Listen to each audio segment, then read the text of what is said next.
Is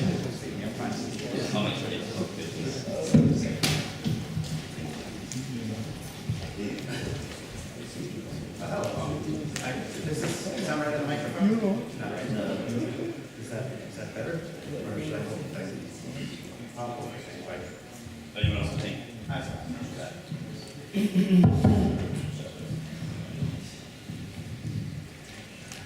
So I wasn't sure exactly what the time slot would be and how things would be organized, and I had some slides before to talk about some Python Software Foundation business, and I'm not going to do that today, but I'm going to talk some about that apparently at some point tomorrow whenever it gets scheduled. I think it says something now.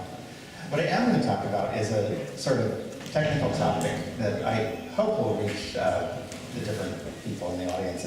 I don't really have a good sense of how many beginners and how many advanced people are here, but I think I have enough time that, you know, if you want to shout out things, please do. And I think we should have some questions at the end too. But here's the thing that, well, here's my title. Will that go to the next? Okay, I wrote books and articles, and I'm on the foundation, and this is where things starts. So just in the last few months, I think this list has existed for years and years, but I happened to join this list called Python Ideas, which gets a lot of traffic, and I'm not particularly encouraging more people to read it, although you can, of course. But the idea is this is a interesting mailing list that isn't Python dev, where the actual changes are made. It has some overlap with some of the same people, but it's a list where people discuss things that might be nice to have in future Pythons. Either a change to the language core or a change to the standard libraries, possibly, you know, third-party libraries that should exist, but mostly the first couple things. And there's a pattern that happens over and over when there's discussions on this list, where somebody or another raises an idea that sounds like a wonderful idea, and it would provide, you know, new functionality and improve our language and make things better to do. And then there's, of course, hundreds of follow-up emails where people sort of probe into the details of whatever it is that is proposed and, you know, kind of pick it apart. I mean, hopefully in a collegial way. And the moral that we often get at the end of that is that actually things are much better the way that Guido and the core developers did it initially. I mean, I should possibly, in my first slide I mentioned Guido's time machine, which some of you kind of know this joke, and I'll just tell what it is anyway, is not just on this list, but for, I don't know, the 15 years or something that I've been reading Python discussion, there's kind of a frequent refrain is that some particular feature, some ability to do something would be really nice to have, and you know, it's discussed for a while, like, well, how could you add this? How could you do this in this convoluted way? And then in the end, the answer is, oh yes, this has existed since, you know, 3 versions ago, and you just, it's spelled slightly differently, but it's been there all along. And the joke, of course, is that, you know, once he read the discussion, Guido went back using his time machine to add this feature into all the old versions of Python. I assume some of you, many of you have been in discussions where that's the punchline. And that's sort of the moral that comes out of a lot of the discussions on Python ideas, but it's interesting to see why that's the case, and it actually does something to illuminate some subtleties of language design and how Python is done very well. So does this advance? So here's one long discussion thread.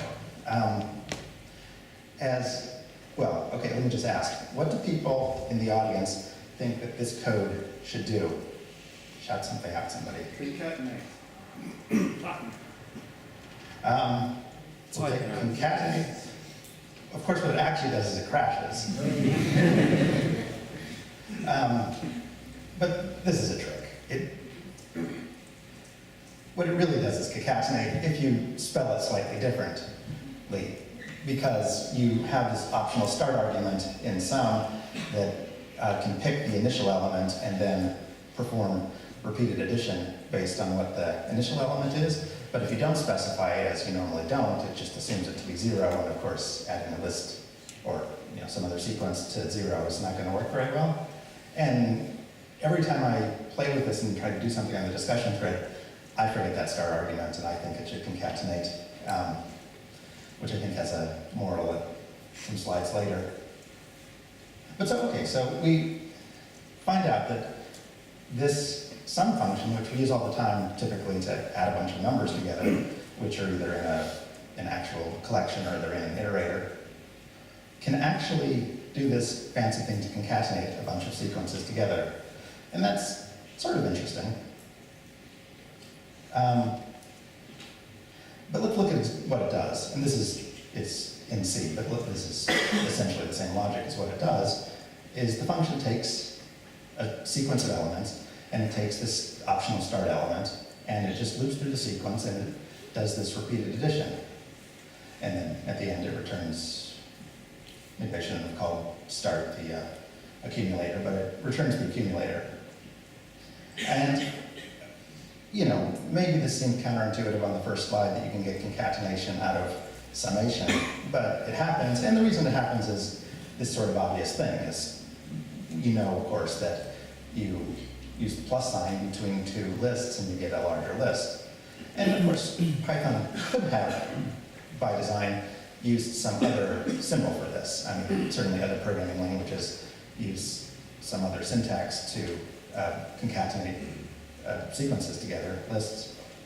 But we do it this way, and as a side effect of uniformity, the plus sign can mean adding numeric elements together, or it can mean concatenating sequences. So, so I want to go in and talk. Most of you probably already know this, but this is sort of what's going on slightly more internally, is the plus sign in Python is really just a syntax sugar. It's really just a sort of nice way to spell things that looks like math, it looks intuitive, it looks like the way you jot a note in an envelope. But really what we could be spelling it out is this dunder add everywhere. And objects have methods and they get things passed to them, and there's this special method which, and a few other dunder methods just get aliased to particular syntax so that you can spell things in friendlier looking ways. And so here, the plus symbol's sort of nothing special. So this is kind of where the discussion thread on Python ideas came up. We know now that we can do this concatenation using the sum function. And here's an example I just fit on the slide. I use 186 rather than type a bunch of zeros, which are hard to parse out. So we have a million lists. I mean, a list of a million lists. And we're going to sum those. And what do you think this line of code is going to do? And so you can try it if you have a laptop here. Memory error. Well, it would do what you think it would do. It would concatenate a million lists, and it will, I don't know exactly how fast your computers are, but it'll probably take you about a week to do that. So that's sort of not ideal. And you might think that the reason it takes a long time is because, probably most people here don't think that, but one could think that it's just really difficult to concatenate a million lists together because that's a lot of work. But actually, it's really not a lot of work. I don't know if you can see the code, but I give, what do I give, a couple examples? Oh, well, summing something smaller, I show how, actually, it's the next slide I need to get to, but you can see what happens here, is this is an order n squared operation. You get more and more lists, you're concatenating them together, performance gets worse than n squared as the number of lists or elements, which the number of lists really increases. And the reason that is because every time you're adding two lists together, you're taking the two things on the right-hand side, creating a new object, putting everything into the new object, destroying the old things and creating a new one, and this is terrible behavior. I guess it's this slide where I say, well, maybe it has to be terrible behavior, but it's not. We have a way, we have several ways, but here's a nice way that you can do the same thing quickly in a half second or a tenth of a second. is if you use this nice itertools function, you can take not just a list, but any iterator, chain a bunch of them together, you know, 1 million of those short lists chain together and convert it back to a list if that's what you wanted. So we have this 3 million element list, which is not particularly big actually, and like we see, we get it in 1/10 of a second. So this is sort of a, if you think sum, as one of the contributors to Python Ideas did, was an intuitive and correct way to spell concatenation, you might, you know, fall over this. You might, you know, concatenate 3 lists. Okay, that's really not an issue. Concatenate 1 million, which isn't such a strange thing to want to do, and you get this, you know, horrible behavior that runs for days and days, rather than happening in 1/10 of a second like they should. So here's the proposal that came along. This is already at this slide. We could change the implementation of the internal sum function. And rather than, you may recall from an earlier slide, we do the start equals start plus item, we can just use this inline plus. And it's just one line of change from the other code. It's rather than, you know, just like I said, rather than start equals start plus item, we just say start plus equals item. And what that does is rather than use this dunder add function, it uses the dunder iadd function for in-place add. And it turns out that if you were to implement sum in this just very slightly different way, and you know, of course the intuition is that sum plus equals item, or start plus equals item, should mean really the same thing as start equals start plus item. It's just it's a little more syntax sugar for the same thing, right? So anyway, so here's the small change. And I think, did I mention the previous or this? I don't know his last name, but Sergey is the name of the contributor who started this thread. So here we go. We've re-implemented sum. And what are we doing here? Oh yeah, okay, so, someone's beeping, we should make that stop. Apologies. So we've created this implementation, which is just this implementation that I showed you right here, and I put it in oh yeah, I even showed you that I put it in that file sum.py. So now if we time this, we take a few milliseconds to perform the operation on 50,000 that was the one, no, it was the 1E6 I said and wouldn't finish, but it's, I forget how long it took. It took many seconds to do the same operation using native sum. And we even managed to succeed in doing the 1 million lists together using this slightly modified function. 78 milliseconds instead of a week. So that seems nice, right? An obvious change. Okay, I do mention that this pure Python slows down by 4x-ish versus the built-in for doing sums of numeric lists. And I guess I have oh yeah, so this is 3 million numbers, integers, rather than a list of 1 million 3-item lists. And we're doing the sum over that, which is whatever that comes to, 6 million. And if we use the built-in, we get the 44 milliseconds, and if we use this Python implementation that I just showed you, we get 4 times as long. But if you were to write essentially that implementation I showed you in C, I haven't tested it, but you'd probably get about a 4x speed up. So it would be just the same as the current built-in sum, and that would be easy to add to the Python 3.4 or something. So, I mean, this is what I say. This is a good and obvious idea, and why not get this huge win? But we shouldn't do this. A number of discussants, I mean almost everybody on the list, ultimately reached the conclusion that this is a bad idea. We shouldn't make this change even though it has such a dramatic and overwhelming win. And this is a funny fact, but there's some subtleties here. And there's a reason why we shouldn't do this. One of the reasons is that I think that the behavior of using sum as meaning concatenation is actually not obvious. And beginners of Python, the kids that are going to be here on Sunday, are going to see that, and it's not going to make sense to them. I mean, yes, you can go back to the slides that I had earlier, and you can show the internal implementation and how the plus sign is, operates on both numbers, and it operates on lists, and it really aliases to the Stunder method, and you can make sense of, why this is doing this. But if you're teaching somebody a programming language for the first time, or teaching them this programming language when they're familiar with a different programming language, it's not the obvious thing to think of, and we should teach them a different way to concatenate a bunch of lists.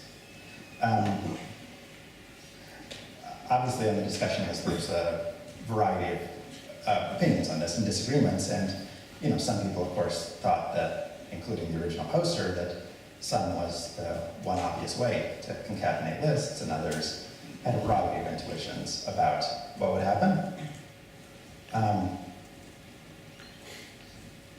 I do make the point that we could have used a different symbol for concatenation, like a dot or something, as in PHP, right? I think ampersand in some language. In any case, there's things you could use.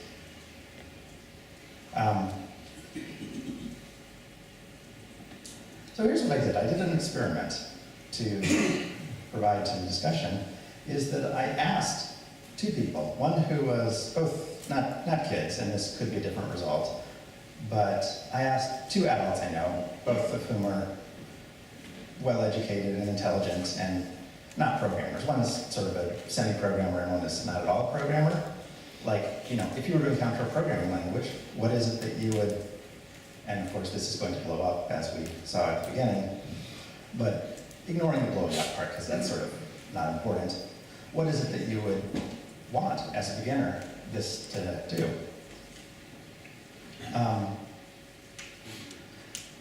So I got a couple answers.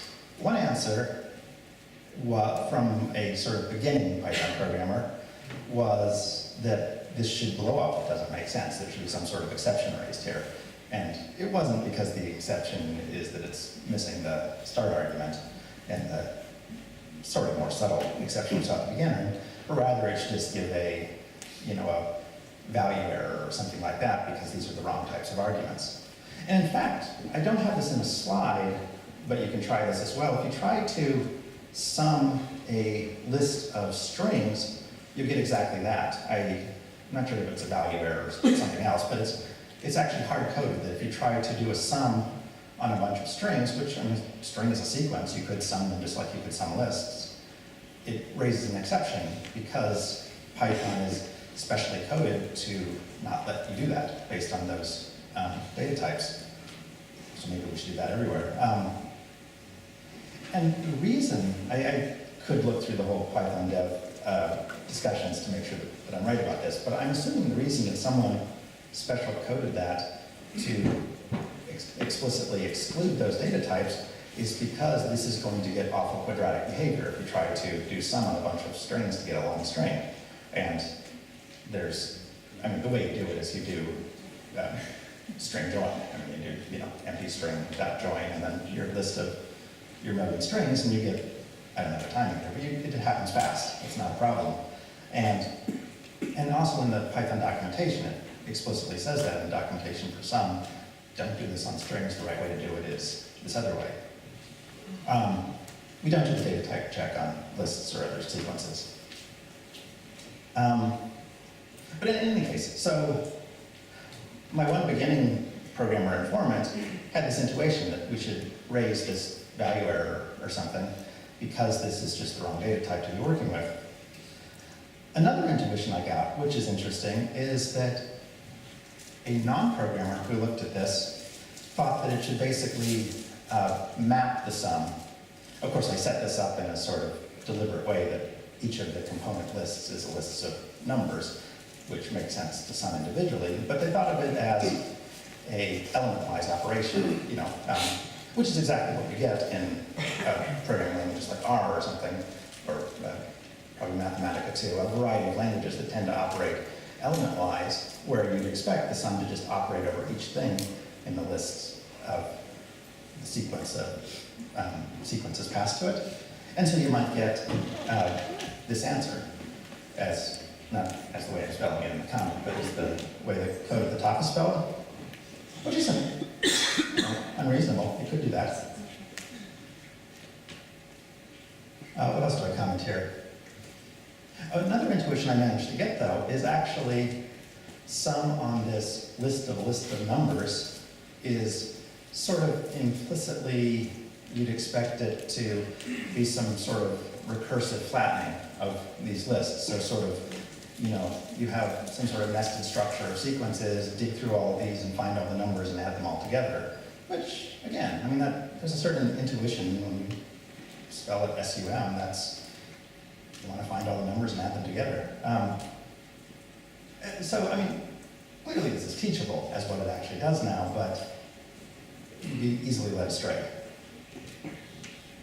I mean, so my rule is going to be, we shouldn't do this. But here's another one that gets I don't know if it's more subtle, but the implementation that we saw before used dunder IAD rather than dunder add to speed up the sum function. Sorry, was there a question there? Somebody said something. It seems like it makes things a lot faster, but it only makes things faster sometimes. For example, what do I do here? I do some tuples rather than lists. So here's 50,000 tuples in a list, and we want to do the concatenation of those, and it's very slow to do, and it's absurdly slow if we try to do the million tuples, and it takes a week or whatever to run. And you could say, well, how does this new implementation do? And it does just as badly. It doesn't speed anything up from the built-in implementation. But of course, if we use itertools chain, like I discussed before, it is very fast. It's a couple milliseconds. It's not, well, a couple milliseconds for the 50,000 and a couple more milliseconds for the million, and not, days for the million. So you provide this optimization, but what it does is it creates an attractive nuisance. It makes you want to start thinking of sum as this is the standard way that we should concatenate sequences, so let's just do that everywhere. And you don't have to go very far to find tuples to find a case where it doesn't work fast, but there is a way that does work fast. Part of this discussion, and I don't have this on the slides, was, well, we could also special case tuple, and there's actually a way you can make tuple fast by writing a little bit of custom code in the standard library. But there's other data types that aren't built in. I think that's what I get to here. So I say here, the tuple does not have any IAD method, but it doesn't have a fast one in particular. But there are other secrets. Even if we were to special case tuple and figure out a way to make that fast for some, there's other types that are in collections. Well, the Python maintainers control collections. We could probably special case most of those, but there's third-party libraries as well, and they have various kinds of collections that we can't centrally control, and we can't really insist that they have this fast special casing of sum, and even if they did, how would we get a proper hook into that? Sometimes you can do it just by having a special IAD, but other times it might be a special fast way to concatenate them, but it isn't just by doing repeated IAD operations. And I mentioned a particular example of that, and I can't explain exactly why in the time that I have, but a cons list, which is a construct in Lisp and other functional programming languages in particular, it's a single linked list, so you just have element pointing to next element pointing to next element, which is very fast for insertion at the beginning, but makes you walk through the list to concatenate at the end. And so therefore you cannot have a order one concatenation operation on a cons. You have to have an ordering operation, which gets the quadratic behavior that was offered before. And this is essential to the data type. So, if you have this attractive nuisance, if you're tempted into thinking sum is the way to concatenate sequences, and you're using somebody's third-party cons list, which I'm not sure what the special case is where you're going to even do that in Python, but the point is there are other data types, and sum is not going to be general. There's a third reason, which I think is growing in subtlety, but it's actually important. The proposal was that we could make this change in the implementation of sum, and it would just be faster. And then, you know, maybe it would be faster for some data types and not other data types, but ignoring the attractive nuisance issue, why not make it faster where it can easily be faster? And the reason is that this is actually a change in semantics. And it took a little while in the discussion to really realize this, but you'd think that these two lines that I put here mean the same thing. And then I expand them. I show them, you know, one is calling the dunder add method, one's calling the dunder iadd method. But still, why shouldn't these mean the same thing? Well, this is sort of what I said, it would be perverse if they did, because why would some third-party data type do something so terrible as that? Here's a third-party library you may have heard of. And it does different things. And NumPy arrays do different things with the inline add and the regular add. And they do it for, I mean, you have to learn this. I'm not saying this is necessarily intuitive what they do, but if you think of a scientific array, an array of numeric elements, where you really are careful about data types, you know, numeric data types, then you want to think carefully about under what circumstances you coerce the data types when you're combining heterogeneous types. And the approach that NumPy takes is like this, is when you do the inline add, what do you do here actually? You keep the data type of the left hand, but if you do the regular plus, you promote to whichever is the higher data type. And you know, it's a little subtle behavior, it's a little sneaky maybe, but you can see that this is an obvious use case. And this is a library that we're absolutely going to be stuck with. We're not going to, not stop, it's a wonderful library, but we're not going to stop using this. And there are probably others in the world. Okay, so at this point I think I've got to the conclusion that don't use sum for concatenation. There's better ways of spelling it. And even though it technically does that, you shouldn't do that. I mean, in fact, I don't think, I may have been one of the few people on the discussion list who actually like this idea, but I thought we should actually explicitly try to raise more exceptions so that we don't allow that. Sorry, I just want to get a little water.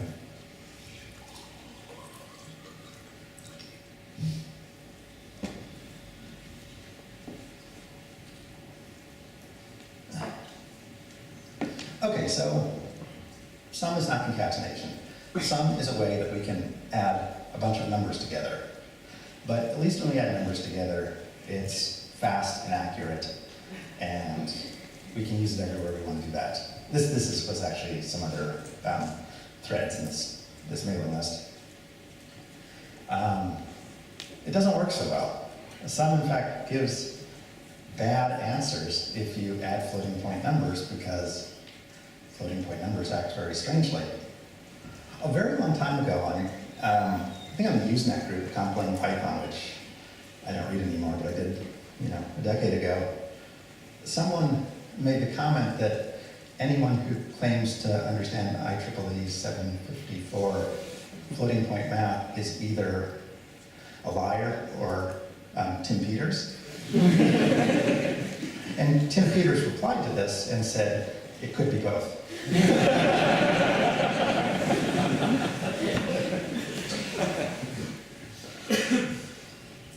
I'm neither of those. I don't understand floating point math.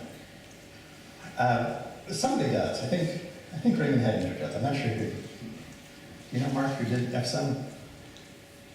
Anyway, somebody wrote F-sum in the math library, and it actually does something or another, and I haven't looked at the internals, and it does a good job of preserving accuracy as best as possible with floating point math, so that you can actually sum. I mean, not even just a lot. I mean, I showed on the previous slide summing 3,000 of these floating point numbers, but actually you get the error. You just sum the three of them that are listed there. So you want to sum some floating point numbers. You want to maintain precision as well as possible. Use fsum in the math module. Don't use sum. And it's not guaranteed to be fast. I don't think it's especially slow, but it's, you know, it is what it is, but it's accurate. I mean, it's certainly not quadratic. It may be, you know, a multiplier slower than built-in sum or something like that. So fsum is a nice function. We should use it more often. It's accurate. Let's look at what it does. Let's make a few numbers, some decimal numbers. Let's fsum them together. We get a floating point. If we use built-in sum, we get a decimal. Let's make some fractions. We sum a bunch of them together. We use fsum. We get a floating point. We use sum. We get a fraction, which and for the decimal in this example, the floating point is accurate. In the fraction, it's not even accurate. I mean, it's close-ish, but it's not the right number. We sum some integers. We use fsum to get a floating point. We use sum, we get integers. We make some complex numbers. We use sum, we get a complex number. We use fsum, we raise an exception. This is confusing. I mean, this isn't confusing. You see what it does, but most of your code doesn't just have numeric literals in, you know, the written down in the interactive shell. Most of your code has numbers that come from somewhere, and they somehow get in the sequence, and you want to add them together, and you're not really sure the types of them because there's complex program logic. What do you want to do? How are you going to sum these together? It's a bit confusing, actually.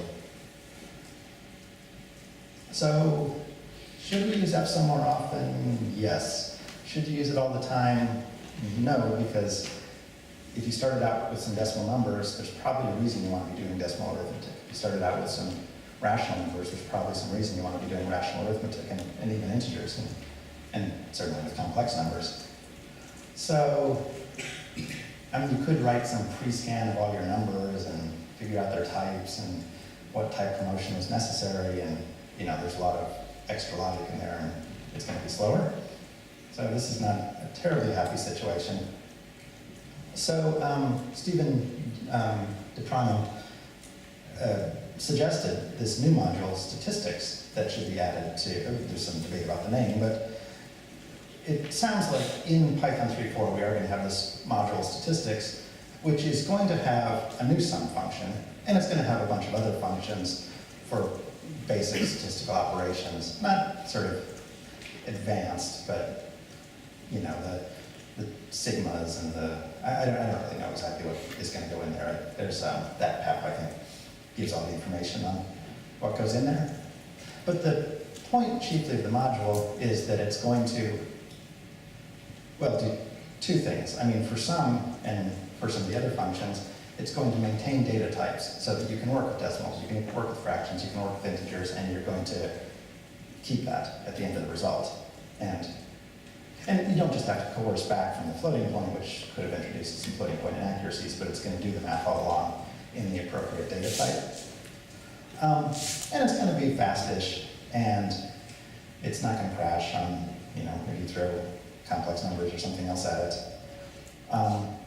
So this is nice. This is a nice addition, and I think this one, you know, this issue number and this PEP number are something that came out of the Python ideas list, and we're actually going to see this change in Python 3.4 probably, and it's going to be an improvement. So maybe this is the end of the line. Maybe this is the sum that we should all be using. Silly Lord of the Rings joke there, but we should have this. You know, we're not going to sum sequences. That's a bad idea. We've decided that. At least we can sum numbers, and they're going to be accurate. They're going to keep data types.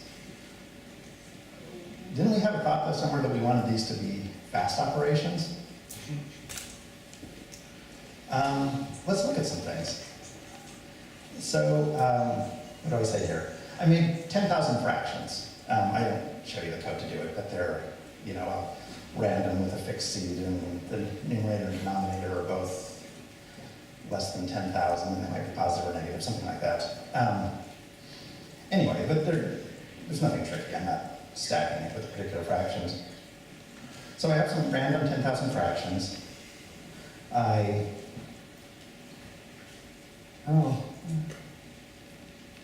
guess, from fraction sum. Okay, so this is my own little module I wrote, and I'll publish a directory somewhere for this talk, and we'll have the sample code, and we'll have the slides, and so on. But in any case, I've implemented 3 functions, well, 2 functions in the collection of numbers. So I've implemented bin sum, I've implemented stat sum, which is the function that is currently in the top of tree for statistics module when I looked a few days ago, and patched by Guido for the latest version, which actually does make it quite a bit faster than the version before in the repository. But anyway, so we do this timing. We import the stuff, we do built-in sum, and we find it takes, 2 seconds and change to add, how many numbers did I say? 10,000 numbers, which is not very fast. We use the stat sum, which is the version that's going to be in the statistics module, and we get 121 milliseconds. So we're doing a lot faster. If we use this other function, bin sum, we get 24 milliseconds, which is 5 times faster than that. And this is written in Python. This is not written in C. So is the stuff in the stats module.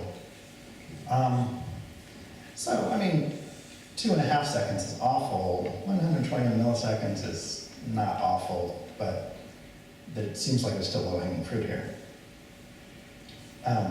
Here's a summary of, I seem to have lost the alignment of the numbers a little bit, but the times. So I proposed in this discussion that in fact we can use a different technique for summing fractions that I call bin sum. And well, I'll show you the code in 1 second, but it's just, if we create bins for where the denominator is the same and add the integers in the numerator together, then that's a lot faster than doing lots of GCD calculations.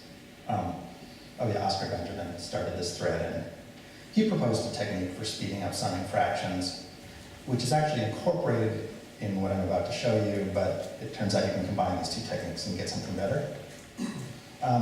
So anyway, we can do 100 times better than the built-in sum for summing fractions. So this is pure numeric data type.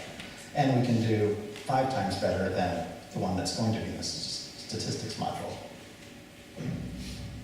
So let's look at what those algorithms do. What I mentioned here.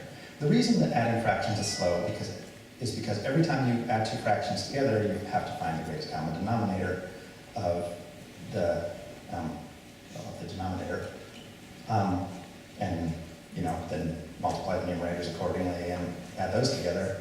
And the various fractions have lots of different denominators, and so there's lots of calculation going on there. My intuition is that if we combine them, we bin them together, then we can make this all go faster by just doing mostly integer additions, and then at the end we're going to have to add a few actual fractions. And this is the whole code. I mean, it's short, it's Python. And what we do is I describe the algorithm, you can read it. But we create a dictionary, and the dictionary has as keys the various denominators, and you just add in the numerators as you get them that are for the same denominator. And then at the end, though, you could just call sum here at the end to add the fractions, but in fact we call this merge sum, which is Oscar Benjamin's version. And what that does is do this sort of reduction. I think I changed his algorithm slightly. I'm taking the first half and the second half of the sequence. He took the even and odd elements, but the timings are very close and it doesn't matter. But the idea is you just add fractions 2 by 2 and sort of collect those together and do a sort of binary tree reduction of the math. And it turns, that gets you another 5 times faster or something over not doing that. So these 2 Python implementations, which are a small number of lines of code for both of them, get 100 times speed up over built-in sum and whatever I said it was, 5 times, 20 times over the statistics sum. And so these are nice. I don't know that these are going to be in the standard library. I should probably either try to contribute to the statistics module or write a PEP or just contribute a bug or something like this. But I mean, I think something like this belongs there, probably even something like this in a C implementation, and so we can get a lot faster.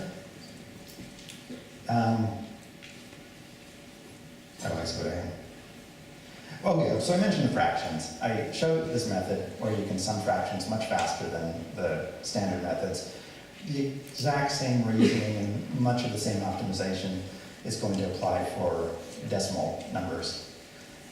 Decimal number is basically a fraction. There's some weird rules about decimal arithmetic, and there's standards around this that I don't remember the ISO numbers and stuff. But essentially, decimal is similarly slow when you add it the standard ways, and it can be made similarly fast if you do some optimizations. So, maybe we need a fraction sum function, and maybe we need a decimal sum function, perhaps in those, corresponding modules. Anyway, am I past it? I want to go to the last slide. So that's the talk, and I'd love to hear feedback and so on it.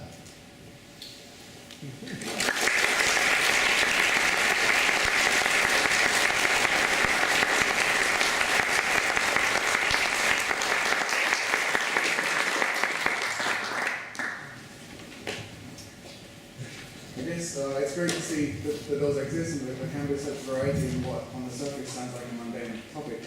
I suppose you more than anyone are very aware that it needs sort of careful documentation so that it, at least from a reader's perspective, looks like it's hard to choose. You know what I mean? It is hard to choose. And you're absolutely right. This has to be documented well, and there has to be a nice delineation of the exact use cases for these different things. And as I mentioned somewhere in talking, not every sequence is as nicely homogeneous as the ones that I showed in my short examples. And so there probably have to be heuristics about how you approach things. And this is a thorny problem, and partly I presented in this somewhat open-ended way because I kind of don't know the right answer here. I'm going to have some algorithmic ideas and some things that are going to be in modules, either are now or will be in the future, but I mean, adding numbers should be simple. I don't know how to make it simple. But of course, it has to be in the standard documentation, and it has to be in the books about Python and everywhere else. Someone back there? Yeah, you said adding numbers should be simple. Anything to do with prime numbers is complicated. Fractions for you. Yeah. I'm wondering, there are some things that don't belong in the standard library. They should be in the library, but not in the standard library. And I'm wondering where the boundary is. Because I deal with mathematical software, and I know that there are really big libraries that do number fields and number theory and all sorts of stuff like that. And they don't belong in the Python standard library. But they also deal with things like fractions extremely well. What libraries in particular are they? Am I still on mic? We can hear you. Put this down. What libraries in particular do you use? I use PyGP. Okay, I have one that I don't know. But I mean, when you use that, you're sort of always living with all your numbers are numeric data types that are in this library, or you frequently need to mix with sort of standard numbers and these special numbers? I need to mix. Okay. So your thought is that the better approach is for this external, numeric library to just deal with all the standard types, but have its own mathematical operations that deal with both its own data types and with the standard types in a consistent way? I mean, I certainly think that's reasonable. I certainly don't think, for example, NumPy and SciPy, which I'm more familiar with, should be rolled into the standard library. I mean, there were wonderful additions, and there's been some small changes to the base language to accommodate use of them, but clearly they're this whole other domain that should be somewhere else. I'm not sure what else should I answer? Are you any more comment? I thought statistics module, which I've not heard of before, sounds like a good idea. It's sort of, roughly speaking, the sort of things you might want to do with a spreadsheet, and I can see a lot of ordinary users wanting that sort of stuff. So make it standard library. That was the thought. And that was, I mean, there was debate in this discussion thread about what should go here. Because, you know, statistics, there's an infinite number of different, it's not infinite, there's many, many different techniques that one uses in statistics. And clearly, an introductory student, you know, intro college, A-level, whatever student, is not going to need all the arcana that, you know, someone working in scientific fields or finance or something are going to work with. But, you know, they're going to do it means, and they're going to probably do modes, and they're going to do standard deviations. And there's a few things that sort of make sense for there to be a correct implementation that's right there. Because these are so easy to do wrong, because they typically take floating point numbers as arguments, and you get these strange behaviors of floating points. And so, you know, it feels to me that functions for adding sequences of decimals or fractions or whatever should be part of that class. So rather than in a completely separate library, so you know, a static method, the way you normally do it in something like Java. So you'd have a I'll try to speak over it. so you'd have decimal dot sum or fractions dot sum. That's my sense of best organization. Does someone know how to make this work to make that not there? Oh,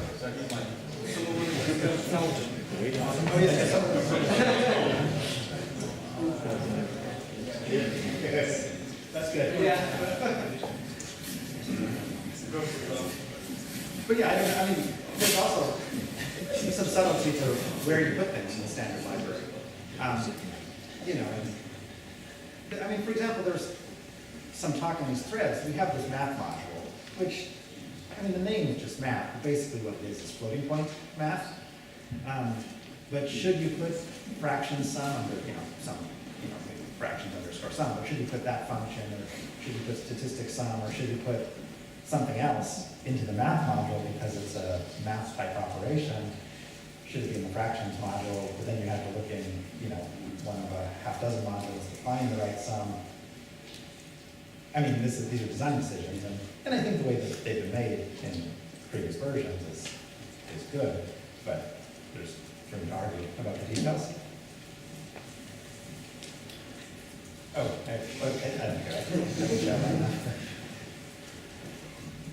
We have asked the summing of lists problem in sort of interview kind of warm-up questions.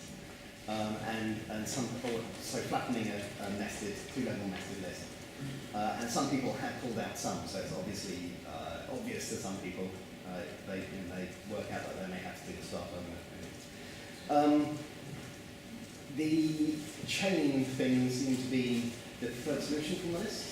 From the Python ideas list. Yeah. But I wondered, isn't a list comprehension with two fours in it more natural, or more Pythonic, or more idiomatic? Maybe. I didn't give a code sample of that, but does everyone understand what he's talking about? You can, how do you spell it exactly? So, you just say, you know, X for Y in list of lists for X in Y. And that's an intuitive way to spell it, and list comprehensions are great. I tend to think in a more functional programming way, and using itertils a lot is sort of a functional programming thing. But the other reason is that a list comprehension won't work generically on iterators. You can use a generator comprehension, and that should be okay. Then, of course, you have to, you know, either loop over it or convert it to a concrete data type. But so what? I mean, that's easy to do to write a generator comprehension. So maybe that's more intuitive. And then, I'll just add one thing. There's something I don't like, and I kind of snuck by it in one of the slides, is I do this itertools chain, but itertools chain takes a bunch of iterators as arguments. And so I put the star in front to unpack the arguments. And there's a chain from iterable, which is really long and a weird spelling, and I can't remember it, and it doesn't look nice when you type it, that you can use if you want to pass just the one argument. So I just use the star, and it looks nicer, but I sort of don't like this design. I think I would like it better if chain just was chain from iterable, but that is not going to change. That's why it's not that big of a deal. My hand was on the up because I was going to say I bumped into the exact same thing when concatenating OpenGL vertices from many sources into one big array. And I ended up asking Raymond Hedinger, how can I make this faster? And he said, that asterisk there is the problem you want to change from iterable, and that was way better. To use the from iterable instead of the asterisk? Because it wasn't expanding it to some sort of anonymous list with the star that's true. and passing its arguments. No, that's true. If the, if the list of lists has, the iterable of iterables has many things at the top level, then making a concrete tuple, I guess, for the arguments, then it's going to slow it down because you have to instantiate this big object. And you're right. If the bigness is at the second level, if you have, 20 iterables and they each have 1 million elements, so what? The way I did it is just as fast. And the way I did it fits on the slide. I was just wondering if anybody has ever written a list comprehension with 2 falls in it. Yes. Yeah. It didn't work. Put your hands up if you've done it. Ooh. Wow. Okay, how about 3?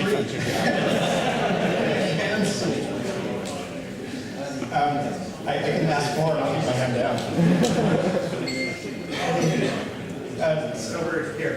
I think the thing with itertools, it's one of those, let's call it opinionated modules, that if you like it, you like it. And if you don't, it's sort of opaque. And so there was a thing recently, actually, I'll see if my own talk here, but anyway, there's something going into Python 3.4, which is max having a default value. And the discussion on the list went backwards and forwards, and because it's one of Raymond Hettinger's little babies, that he preferred, and you can do that with itertools.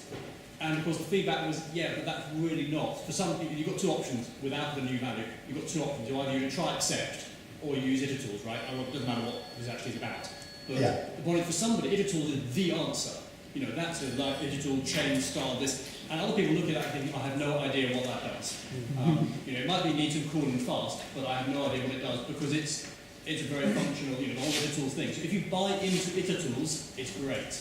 If you don't, or use it casually or occasionally, you're always head scratching and thinking, how on earth do I write a chain, repeat, itertools.count, cycle, I can't remember, And I think that's one of the things with itertools. It's the answer to many things, but not the obvious answer unless it's something you're really buying into.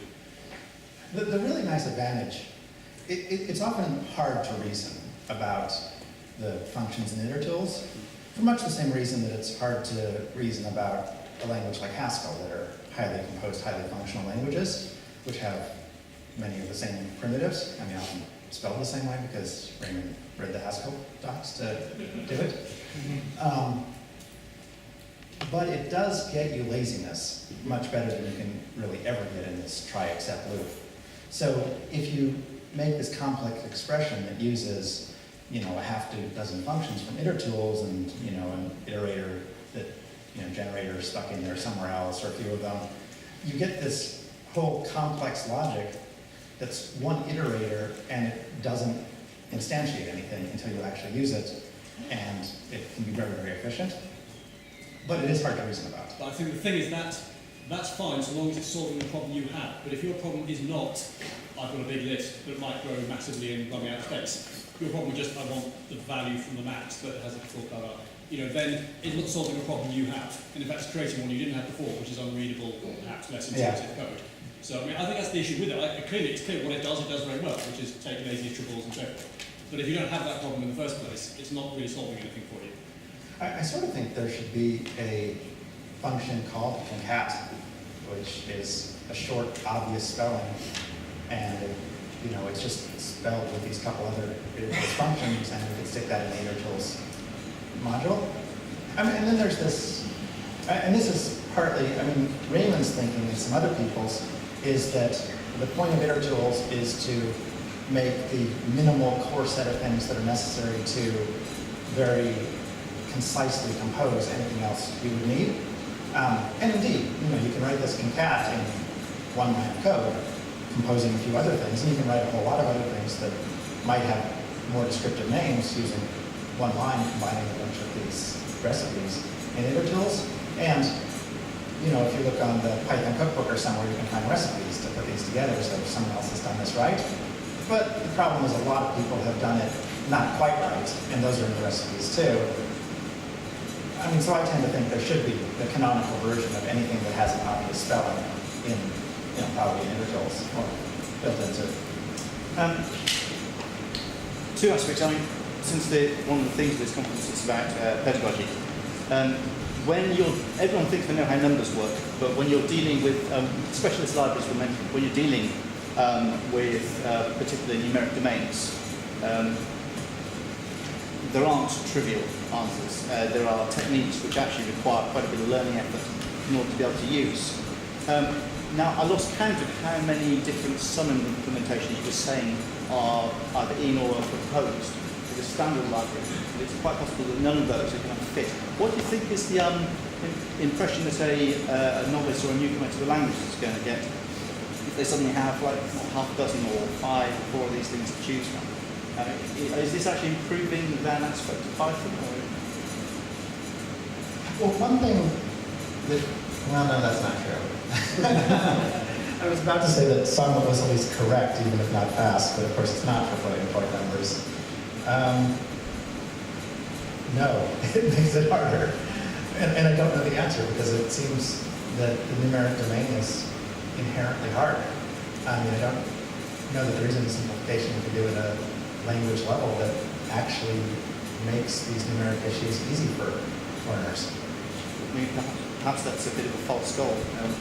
We should concentrate on a good right answer for the pedagogical case, and leave the domain-specific stuff to domain-specific languages. Yeah, I do suppose that actually this is almost the sort of thing you can do with Lint, Python or some similar sort of thing where you could detect you're using a bad version of a sum function because maybe you can't quite do that at a Lint level because there's more of a runtime issue, but in any case, it's something that is in principle detectable in some sort of monitored code to see that you're using something on a data type where it's not going to perform as accurately or as fast as you might hope.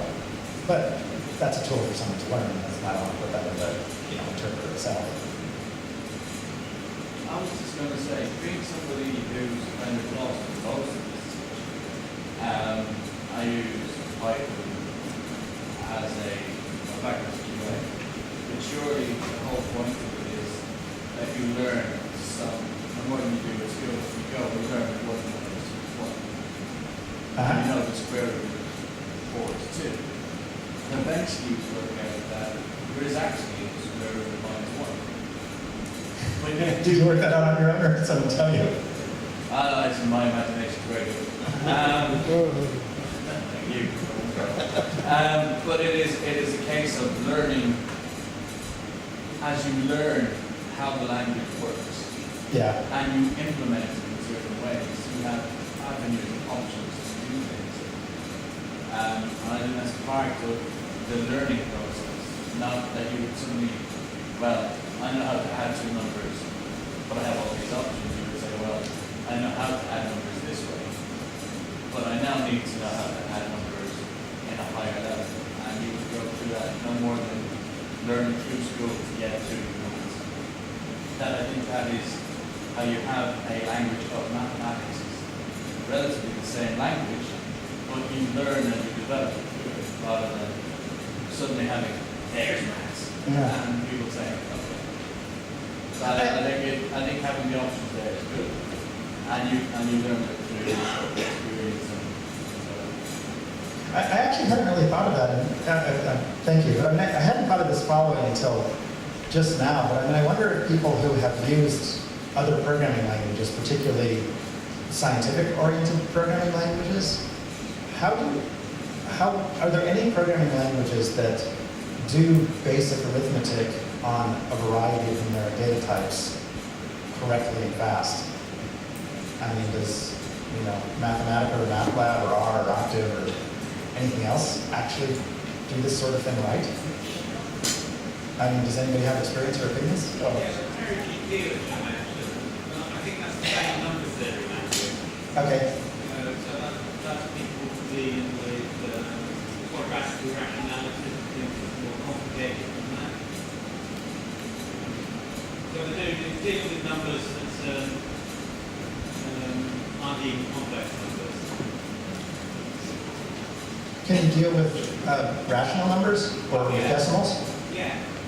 And it preserves the exact rationals? Yeah. Okay. Use that. Let's also switch. Oh, that's not great. I think I'm probably about time. What time is it now? What's that?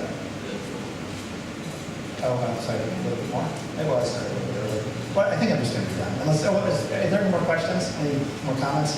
Okay. What's wrong with the reduce function built-in? Sorry, Reduce, you're reduce. down. You know the reduce built-in function.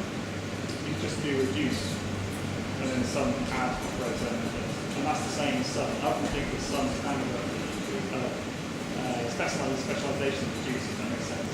So it's almost like sum is a waste of time. Yeah, but you can't. That doesn't give you the accuracy of F sum. You can do a reduce on I. No, I mean, of course, all these specialist sum things you talked about, like fraction and stuff, they're like statistical approaches to summing. But just the sort of reduction version of sum, which is just taking each next up and adding on to what you've got, that's done by reduce. So why do you have sum function anyway? Oh, why is it there at all? Yeah. Because it's easier to spell and people do it a whole lot. I mean, that was exactly what the discussion was. That we could enhance reduce by allowing you to say reduce and that's on that list. Not as this was, I mean, when was some put in? It was put in 2.4, I think. Is that just? I mean, so we did have Python for quite a while without the sum function, and I certainly remember old discussions where people said, use reduce because that works. And the sentiment was that sum was just something that had an obvious enough spelling and was done often enough that it should just be there in the language. And, I mean, you could call that either way. I mean, I tend to agree with that line of thinking, but it's not, like, absolutely the case. But we don't have a product, as a built-in. If you want to do reduce on multiplication. And apparently people don't do that as often as they do summing, or it's not as intuitive to do. I mean, so this is a language designer's call, that, exactly what should be that handy and what need to be. What should people write their own versions of? Presumably you can't, or maybe I'm wrong, but I think you can't make a reduce operator at the C level. Is that good? You can't make reduce operator at C level, is that true, or am I making that? No, you can do reduce at C level. All right, okay. I mean, as long as the function you're calling is a C function, it shouldn't be a problem. I mean, but, if you need to call into a Python function, obviously you get the call over again, but so that's. But I mean, you also don't get some of these, you don't get the bin sum optimization out of any reduce because, the bin goes over the whole sequence and, creates a new, smaller sequence of common denominators. So, and you don't get the accuracy that F sum gets. So, not that built-in sum does these things either, so I'm not saying that's the solution, but not everything that seems reduced-like can actually be reduced to reduced. Over here somewhere.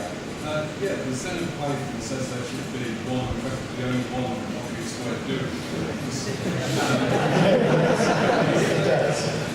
Because they were taking was the Python C to have added things to support multiple programming paradigms, for example, generic programming, which is sort of what this stuff covers, and open support for single dispatch generic functions.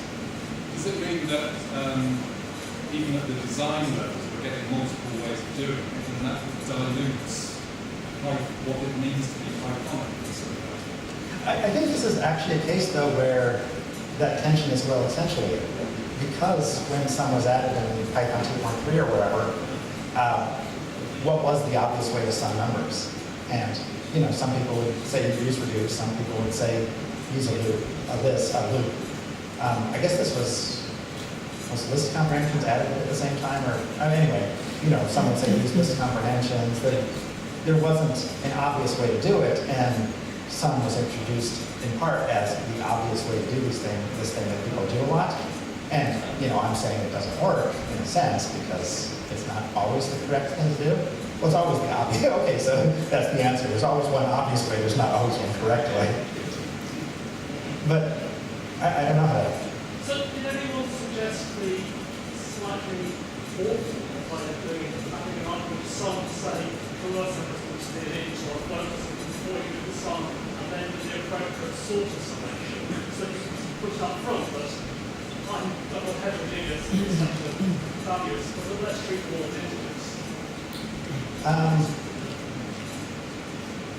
No, but that's not hard to spell. Like we can just spell that as sum paren imap int comma c iterable, Yeah. and then that does exactly what you said. And I'm not sure that that is done often enough that one needs a better spelling than that. I mean, if you think it is, then I'm not sure I think it was a good idea, it's just that it puts it right up in the forefront of people's thoughts that there is a problem here, there must be a problem because you can say this. There is an argument not to do this, so there must be a reason for it. that's true. I don't think anyone suggested that, but I mean, I'm not a clear opinion. But isn't that very similar to saying fractions? But fractions got certain more decimals. I mean, that's... It is similar, yes. And, you know, in fact, if you're spelling your sum as fractions.sum, you're really counting I am summing fractions. And I actually sort of like that spelling, fractions.sum, better than sum iterable, comma, type equal fractions. Or, you know, whatever it is. It's just going types in the argument, it's wrong, but it is a lot wrong. Well, it's what NumPy does, and it's what other, Yeah, but they are type-based. they're a type-based system. Well, I guess that, oh, okay, just back there. It was one you mentioned underlying it was better. I do lots of work with that. I do lots of work with that, and it's very domain specific to the matrices. Not a lot. I touched it, I can't speak about it. It's more that it treats every number as a double, for instance, and if you want to force anything else, it becomes hard.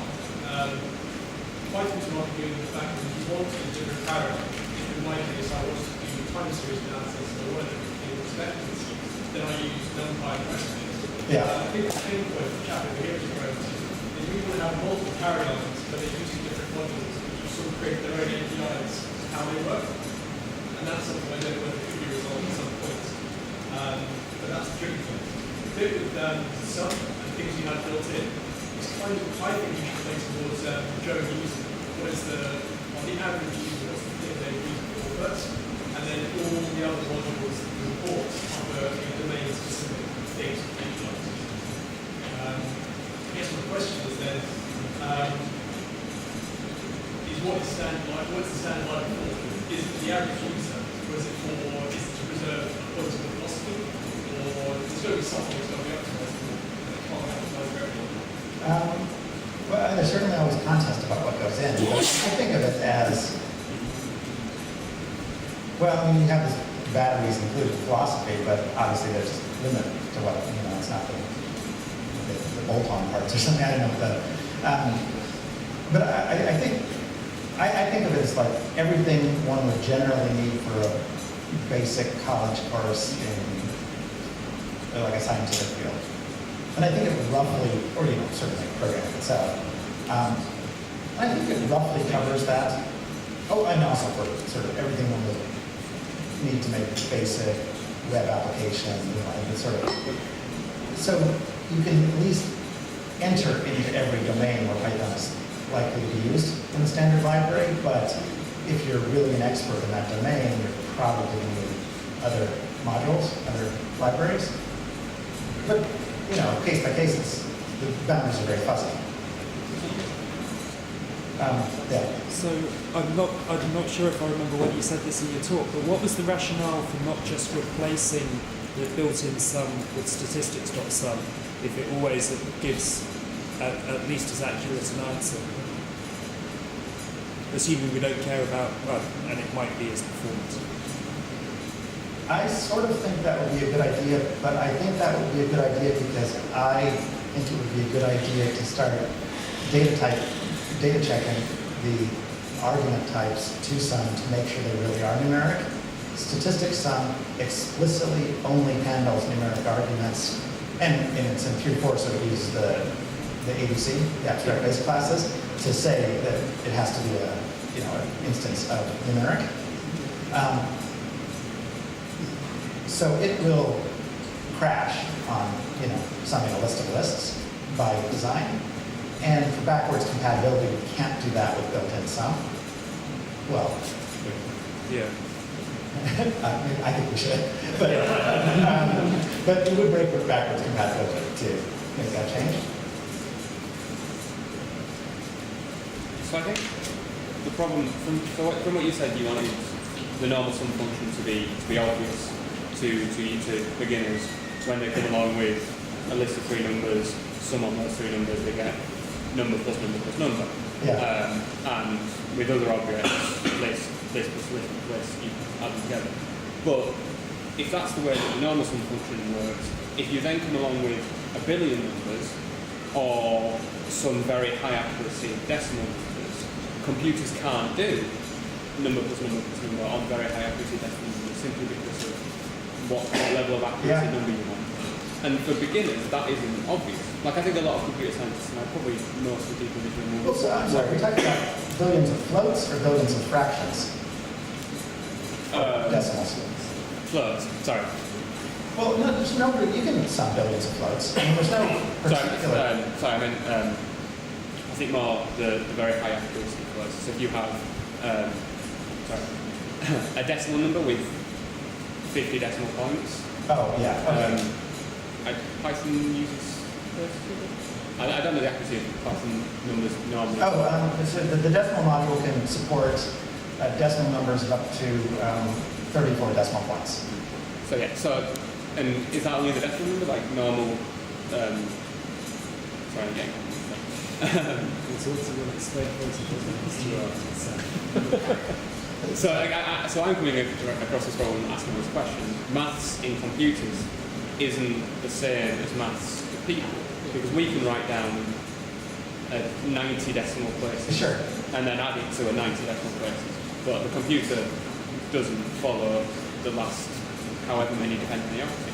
And if you need that accuracy, then you shouldn't be using the normal sum method, because if we set the normal sum function, because if the normal sum function allows that, then surely it's going to use more memory, be slower when you're just adding 1 plus 1, and it shouldn't need to bother with that, should it? So the question, I was having trouble hearing that fans come on, but the question was, if I'm understanding correctly, about precision beyond the amount that we store in floats or that we store in decimal numbers, which of course in mathematics generally one can use. There's the new something, GMP for the new unlimited precision math library, I forget what the letters stand for, which is a C-written library from a Free Software Foundation that deals with unlimited precision mathematics. And there is a Python binding to it, which I have used years ago. I can't speak to its quality or currency. So there are these special libraries for greater precision. And I forget exactly what the API is, but you still have to specify. Actually, that may not be true. It may just sort of increase precision with each operation as necessary. I'm not sure what the options are. But I think the answer is that if you were to deal with unlimited precision beyond that we get the standard library data types, use a special library, and those can exist to do it. I mean, obviously it's not unlimited, you can't deal with irrational numbers in any computer program. Yeah. So But I think that's good the arbitrary precision. the normal sum function shouldn't have to deal with that, because that's an edge case which, like, if you're working with unlimited precision, use that external library. Yeah. Should that not be the way that you work? Sorry, I'm having trouble hearing, but I think we're going to change anyway. So now I really am going to stop questions and say thank you so much.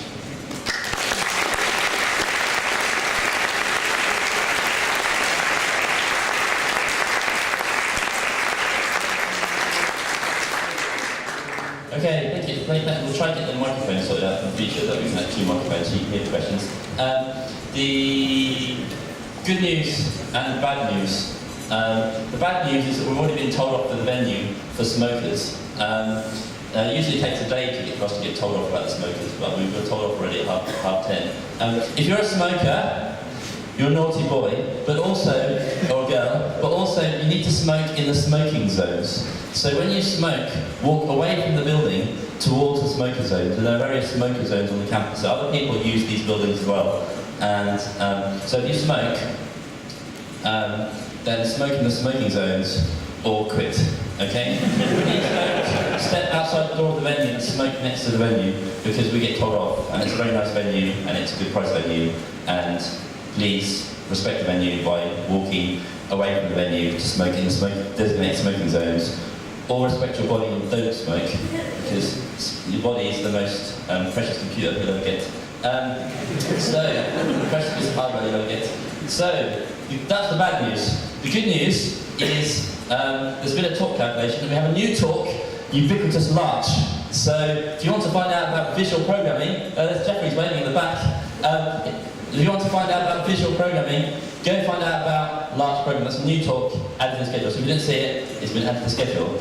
Now, it's your favourite part of the PyCon-UK. Hello? Parkside. Parkside is the password. Now, my Macintosh skills. Ta-da!